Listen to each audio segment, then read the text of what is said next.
It is a true honor to be here with you today in the People's Chamber to fulfill the duties of my office and transmit a budget and five-year plan that serves the interests of our great city and its residents.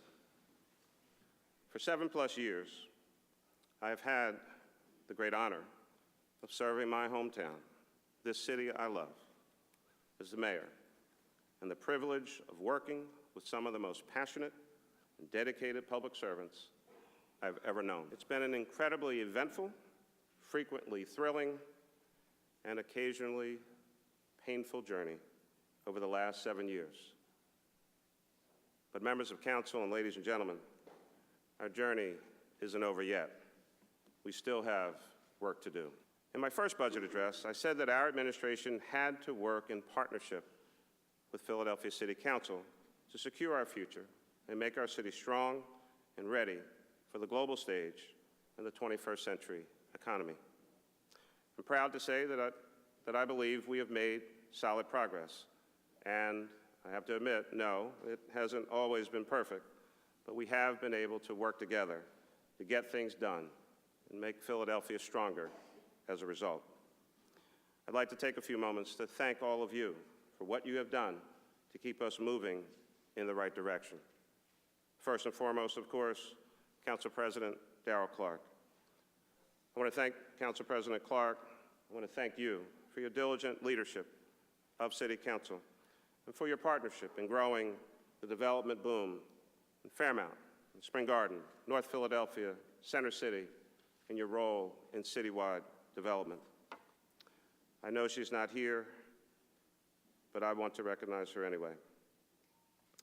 Councilwoman Marion Tesco has been a champion for her constituents in the 9th District, in our entire city for 27 years, the great chair of the Finance Committee in more recent years.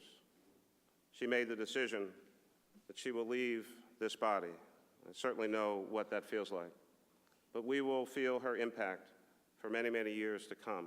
With the support of Councilman Mark Squilla, we're seeing dynamic changes to our waterfronts and Market East, and we'll see even more development and planning as we complete the South District Plan, which will be adopted in June.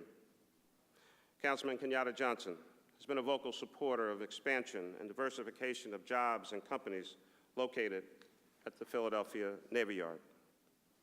I want to recognize Councilwoman Janie Blackwell for her long commitment to moving our police headquarters to our new public safety campus at 4601 Market Street. This budget continues to invest in our priorities from the last 7 years, priorities that I believe have helped and will continue to help Philadelphia grow as a place to live, work, and raise our families. The proposed $3.95 billion FY2016 general fund budget has nearly $90 million in added expenditures, which represents a modest increase in spending over FY2015. The majority of our new spending, $78 million of the $90 million, will go toward rising employee costs, including pension, health care, and the new police arbitration award. And this budget, like each proposed budget since FY11, proposes no tax increases for the city's general fund. We have managed our city funds well over the last few years.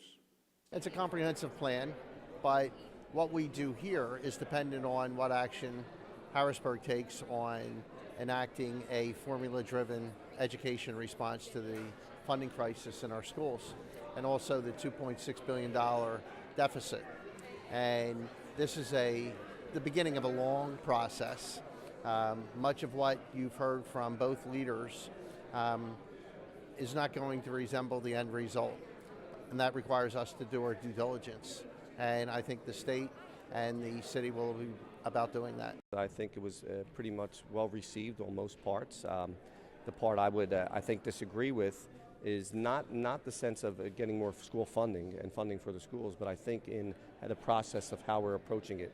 I think a 9% tax increase on real estate is not the right way to do that. I think we need to be more creative to have funding. I think we need to look at different revenue sources, a greater collection of delinquent taxes, and looking at new creative ways to raise revenue and therefore have the ability then to give the school district more funding.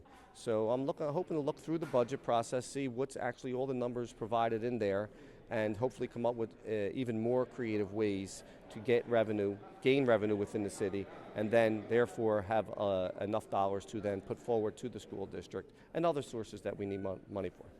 His salute to council members certainly suggests that he understands that we're in the we business, that it really does take the executive side of government and the legislative side of government to work together. His pronouncement and his underscoring of the extreme importance of us finding a way to fund public education, you can't speak loud enough about that. I applaud him reminding us that the city has a responsibility to figure out how we fund public education.